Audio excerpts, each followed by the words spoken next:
ஒவ்வொருத்தரும் அவங்களுக்கான ஆபத்து வரும் பொழுது தான், ஒரு கஷ்டம்னு வரும் பொழுது தான் இந்த பிரபஞ்சம் இருக்கிறதையும் இறைவன் இருக்கிறதையும் உணர முடியும். அதே போல தான் ஒரு விஷயத்தை நம்ம கேட்குறோம் அப்படின்னா அது கிடச்சிருச்சு அப்படின்னு, அதை கேட்டது அப்படியே கிடச்சிருச்சு அப்படின்னும் போது ஒரு மகிழ்ச்சியை நம்ம உணர்றோம் பார்த்தீங்களா?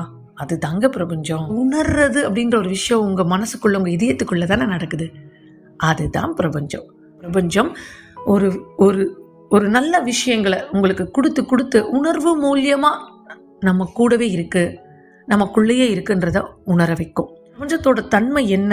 எதன் மேலுமே பற்று இருக்காது, ஆனால் அன்பு நிறைய இருக்கும். அன்பு உணர்வு, அளவற்ற எதிர்பார்ப்பற்ற அன்பு உணர்வு, எப்பொழுதுமே நன்றியோடையும் கருணையோடையும் இருக்கிறது. எப்பொழுதுமே எது கிடைச்சாலும் கிடைக்கலனாலும் மகிழ்ச்சியாக இருப்பதை வைத்துக்கொண்டு மிகவும் மகிழ்ச்சியாக எளிமையாக இந்த வாழ்க்கையை வாழ்வது.